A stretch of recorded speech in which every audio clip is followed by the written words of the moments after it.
আমার হাত চলে, আমার রিপন ভাইরা মুখ চলে। আর আমিও তো না ওনাকে ভাইরাল বানাইছি, নাহলে চিনতো গাবতলী হাটে লোভ, টাকার লোভ যখন বেশি হয়ে যায় না, অহংকার হয়ে যায়, লোভ হয়ে যায়, ওই জিনিসটা ওনার ভিতরে ঢুকছিল, তাহলে না কাম করলো, নাহলে কোনো এই কাজটা করার দরকার নেই। আর অথবা টাকার পয়সা কি খাওয়াইছে ওই সিস্টেমটা করছে, আমাদের আমগো গোয়া মারতেছে। অনেকে বলে যে আকরাম ভাই সিন্ডিকেটের দলের লোক বা মাংস বাড়ানোর পক্ষের লোক, বা অনেকে আপনাকে চ্যালেঞ্জ ছুড়ে দেয়। আসুক না, চ্যালেঞ্জ করুক না, বাটপারি করে পারবো না, গাবতলী আয় দেখাই দেবো। ওদিক দিয়ে না 610 টাকার ঘুষ নিতে কয় দিগান ছোট হয়ে যায়, মানে রান্নার পরে ছোট হয়ে যায়, আবার ঘন্টা খানিক গালাইতে লাগে। বন্ধুরা, আমরা কিন্তু আজকে আকরাম ভাইয়ের সাথে একটু ডিটেলসে একটু আলাপ করতে চাই, যেহেতু শুক্রবারের দিনে ক্রেতাদের ভিড়ে কিন্তু অনেক ধরনের কথা বলা যায় না। আজকে কিন্তু একটু আমরা চেষ্টা করব আকরাম ভাইয়ের সাথে একটু ডিটেলসে কথা বলার জন্য। এতে হয়তো বা অনেক কিছু আপনাদের পরিষ্কার হবে। অনেক মন্তব্য করে, অনেকে অনেক ধরনের মন্তব্য করে, সেই মন্তব্যের প্রশ্ন বা আপনাদের প্রশ্নও কিন্তু আজকে আকরাম ভাইয়ের সাথে আমরা একটু খোলামেলা কথা বলার কিন্তু চেষ্টা করব। ভাই, কিছু প্রশ্ন করি, যদি একটু খোলামেলা কথা বলতে চাই আমরা আপনার সাথে।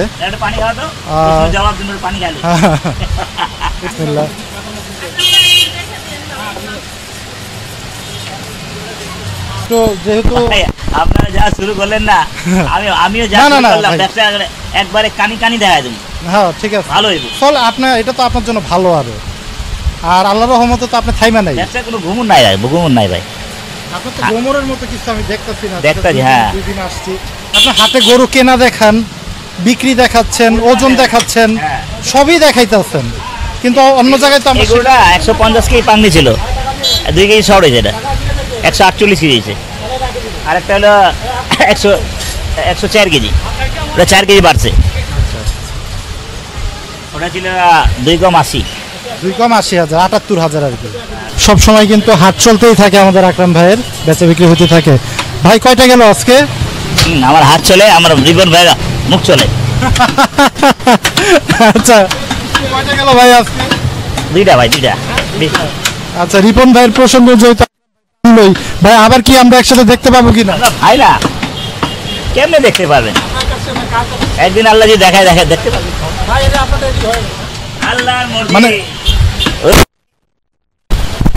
এই কথা আমার খারাপ লাগছে, আমি সৃষ্টি করতাম তো, যদি ওই সময় আল্লাহর কাছে মাপতে আমি ওনার সাথেই থাকতাম, আমার যা করছি না কোনো ব্যাপার না।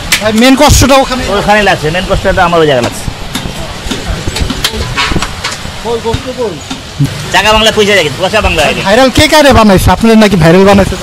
হ্যাঁ, ভাইরাল বানাইছে, আর আমিও তো না ওনাকে ভাইরাল বানাইছি, নাহলে চিনতো গাবতলী হাটে আগে বেশি আমারই চিনতো। 25 বছর, 3 বছরের ব্যবধান। আরে ভাই, বলে না এক একটা মানুষ লোভ, টাকার লোভ যখন বেশি হয়ে যায় না, অহংকার হয়ে যায়, লোভ হয়ে যায়, ওই জিনিসটা ওনার ভিতরে ঢুকছিল, তাহলে না কাম করলো, নাহলে কোনো এই কাজটা করার দরকার নেই। আর অথবা টাকার পয়সা কি খাওয়াইছে ওই সিস্টেমটা করছে, আর কিছু কোনো কথা নাই। ওনার লাগে কোনো মারামারি, কাটাকাটি, গালাগালি তো নাই আমার। হঠাৎ করে আমি একজনের ভিডিও দিলাম সারা বাংলারে, ওনার মনে লেগে গেছে। আরে ভাই, আপনি না থাকলে তো আরেকজন করতে পারে, সমস্যা কি আছে? সেটা তো অবশ্যই। আমি না থাকলে আমার দোকানে আরেকজন বসে দোকানদারি করতে পারবে না? অবশ্যই পারবে, এটাই স্বাভাবিক। এটা যেহেতু একটা উন্মুক্ত প্ল্যাটফর্ম, এখানে সবাই করতে পারে। হ্যাঁ, মনে বেদা এ লাগছে, মনে খুব রাখছে, এইটা এই কাম করলো। আরে শালা, আরে আপনি বললেন ভাই আপনি দেন, আমি তো থাকবো, আপনি অতবার দেন, আপনি দেন, সমস্যা নেই, আমি না থাকলে দিন, আমি থাকলে দিন না, সমস্যা তো নাই। কামাই করে আমগো গোয়া মারতেছে। যাক, খোলামেলা কিন্তু একদম আকরাম ভাই, পরিষ্কার সবকিছু বলার, এবং এখানে লুকোছুপির কিছু নাই। আমরাও কিন্তু কাউকে ভয় করেও কিন্তু কোনো কথা বলি না, কারণ এটা কোনো ভয়ের কিছু নাই। অবশ্যই এটা আমরা তুলে ধরতে চাই। ভাই, যদি কিছু মনে না করেন, একটু খোলামেলা একটু প্রশ্ন করি। অনেকে বলে যে আকরাম ভাই সিন্ডিকেটের দলের লোক বা মাংস বাড়ানোর পক্ষের লোক, বা অনেকে আপনাকে চ্যালেঞ্জ ছুড়ে দেয় বিভিন্ন, আপনারই পাশে যারা ব্যবসা করে, আরও তো অনেক মাংস ব্যবসায়ী আছে। আসুক না, চ্যালেঞ্জ করুক না। এই ব্যাপারগুলো আসলে কিভাবে দেখেন? চ্যালেঞ্জ করলে বুঝা যাবো, নগদে বুঝা দেবো চ্যালেঞ্জ। ওই করো বাটপরি করে, হারাতে পারবো না, বাটপরি করে পারবো না। গাবতলী আয় দেখাই দেবো কে কত ভালো কিনতে পারে, আর কে কত ভালো। গাবতলীতে তো ভাই আপনার খুব সুনাম। গাবতলির যেহেতু ভিডিও করি, আমি পুরা বছর গাবতলি, মানে 30 বছর গাবতলি কাটছি, 25 বছর কাটাইছি, দূরে যাইনি। আমার দোকানদারি করতে হবে, আমি দূরে গেলে আমি যদি আটকা যাই রাস্তায় কোনো সমস্যা হয়, দোকানদারি বন্ধ হয়ে যাবে। আবার দূরে যাইতাম না, ভয় যেতাম না, দূরে গেলে লাভ হইতো, ওই সময় লাভ ছিল। আর এখন লাভ নেই, এখন সবাই বুঝতে পারে সিঁড়ি হাট, রাস্তাই হাট, চাপাই হাট, সোনাচান্ডি হাট, সব জায়গায় গেছে বেকার। অত না যে 5,000 10,000 কমে কম। সিন্ডিকেট যে ভাই বলে, সিন্ডিকেট যদি হইতো তাহলে তো আপনার আরো কয়েকটা মাংসের ব্রাঞ্চের দোকান থাকতো। যদি আপনি মাংসের দাম বাড়াই বিক্রি করতে চান, কুড়ি পড়ি হয়ে যেতাম। আপনার কি এরকম কয়েকটা ব্রাঞ্চ আছে মাংসের আরো? একটাই পারতাছি না, একটাই কারিগর, একটা হয় না, একটা হয় না। আচ্ছা আচ্ছা আচ্ছা, অর্ধেক বেলা প্রায় দোকানদারি করার পর আরাম, খালি আরাম। 2জন কালকে হয় নাই, 3জন হয় নাই। একটু দেখাই দেখেন, মোটামুটি কিন্তু হ্যাঁ ফাঁকা। আকরাম ভাই যেটা বললো ফাঁকা নাই, আছে কাজ করতে যদি, কাজ করতেছে, কিন্তু মানে তারপরে 2জন আসে নাই। 2জন আসে নাই আজকে। আচ্ছা, আনুমানিক ভাই খরচ কেমন আছে? খাটনি কম করার পরে যদি হয় না, আমি আর অর্ধেক বেলা অল্প ঘুমায় আবার হাটে যেতে হয়, দৌড়াদৌড়ি করতে হাটে। আপনি তো সব করেন, কেনাকাটা সব কিছু হাটের। 5,000 টাকা, ওই 7,000 টাকা সপ্তাহ 7,000, আরেকটা 6,000, একটা 4,000, একটা 5,000 এরকম আছে। সপ্তাহে 2 বা 3 বার হয় যে নাসিম, ওই বহুত বিয়ে করে নাই, অনেক সুখী লোক, ওর নিজের শরীরটা ভালো রাখতে চায়, আরামপ্রিয় লোক আর কি। হ্যাঁ, গরম অসহ্য আর ও ঠান্ডা সহ্য নাই।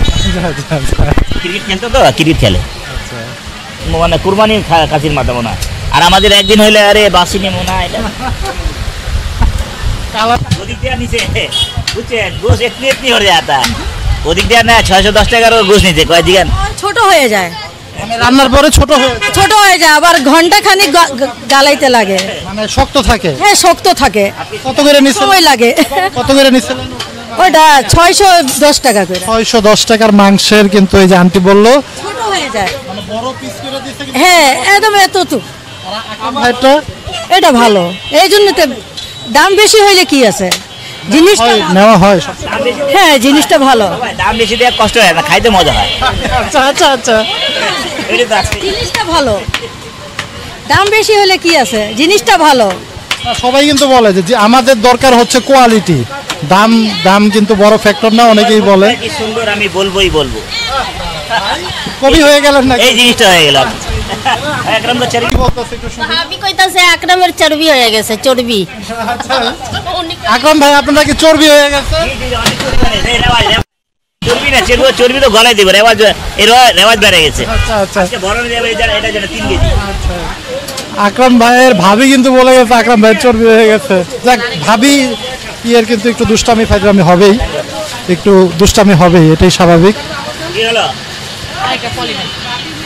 ভাইয়া মাংস নিলে? হ্যাঁ, কোন জায়গা থেকে আসছে? এই এভিনিউ 5। হ্যাঁ, এভিনিউ 5। সবসময় আসা হয় এখানে? হ্যাঁ হ্যাঁ, ছোট ভাইরাও আসছে। কি অবস্থা ভাইয়া?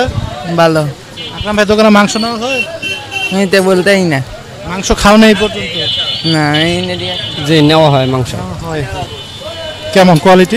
ভালো, খুবই ভালো। দাম তো একটু বেশি। না, দাম 600 780। 780 হইলেও ভালো হয় আর মাংসটা। হ্যাঁ, কোয়ালিটি ভালো, যার কারণে মানে এখান থেকেই সব সময় নেওয়া হয়। সবার কাছেই কিন্তু বন্ধুরা, দর্শক বন্ধুদের সবারই একই মতামত, যেহেতু আকরাম ভাইয়ের দোকানে যারা আসে এদের কাছে আসলে বারবার ঘুরিয়ে পেঁচিয়ে একই প্রশ্ন আসলে করার মানে নাই যে ভাই মাংসের কোয়ালিটি কেমন। ভালো দেখাই ওনারা কিন্তু বারবারই আকরাম ভাইয়ের দোকান থেকে নেয়, যত দামি হোক নেওয়ার কিন্তু চেষ্টা করে।